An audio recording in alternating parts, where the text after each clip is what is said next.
Pesawat yang terbang di area yang dilakukan realignment kini mendapatkan pelayanan navigasi oleh Airnav Indonesia. Contohnya, sebelum realignment, bahkan untuk penerbangan domestik seperti Halim ke Matak, harus kontak operator navigasi penerbangan Singapura ketika memasuki Kepulauan Riau.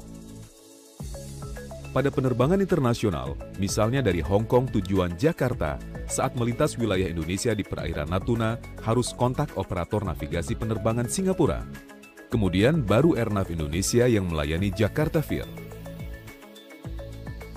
Setelah dilakukan realignment Vir, ketika memasuki ruang udara Indonesia, kedua pesawat tadi kini dilayani oleh Airnav Indonesia.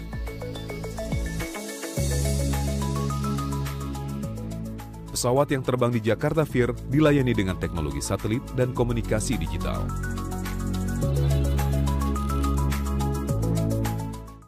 Untuk mengatur atau membuka arah peraturan penentuan formulasi navigation charge dan siapa yang akan menjadi charging authorities-nya untuk bagian Vir Singapura yang merupakan wilayah udara di Indonesia, Pak. Jadi kita memang akan melakukan koordinasi ini. Tadi apa yang disampaikan oleh Pak Luhut, maka safety menjadi suatu kepentingan yang utama. Tetapi juga seperti Pak Presiden sampaikan, kita mendapatkan charging untuk navigasi.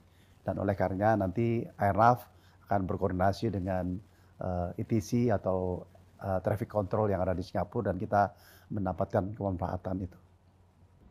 Ya, selanjutnya Pak, dalam pasal 28 Konvensi Chicago 1944 diatur bahwa negara yang apabila merasa dirinya sudah mampu bisa menyediakan layanan navigasi udara di atas wilayahnya. Kemudian Aneks 11 juga memberikan ketentuan bahwa apabila tidak mampu maka dapat didelegasikan. Lalu pertanyaannya adalah sebelum dibuatnya perjanjian Vir ini Pak, apakah sudah dilaksanakan penilaian diri atau self-assessment kemampuan teknis dan SDM Indonesia, apakah sudah dilakukan, kemudian apakah hasilnya nanti akan dipublish begitu, kemudian faktor apa saja Pak yang dari self-assessment tersebut yang membuat Indonesia perlu lanjutkan atau perlu pendelegasian bahkan sampai 25 tahun ke depan Pak? Ya sebenarnya itu detail sekali, saya kira Kemhub sudah melakukan itu dan kita tidak lihat ada masalah, hanya selama ini, maaf kalau saya bilang pemerintah Indonesia itu kurang agresif. Kita bangsa besar kok, masa kita nggak bisa, itu teknis sekali. Dan orang-orang kita saya lihat di Dirjen Perhubungan Udara itu sudah sangat qualified. Jadi ini a matter of waktu dan itu ada transisi juga akan berjalan dan tadi Presiden sudah memerintahkan kita akan perbaharui alat-alat tercanggih kita sehingga kita pun tidak akan ada masalah situ. Jadi saya berharap bahwa ini dalam waktu tidak terlalu lama sudah bisa selesai. Saya tambahkan sedikit bahwa navigasi Indonesia adalah navigasi yang sama baiknya dengan yang ada di luar ya.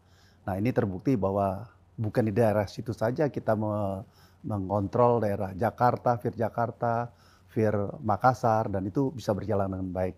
Jadi bahwa itu terjadi suatu pelimpahan dengan serta-merta kita bisa melaksanakan itu dan kita sudah mampu dan IQ juga memberikan suatu apresiasi pada kita satu negara besar yang mengelola jumlah pesawat yang besar dan mampu dengan baik.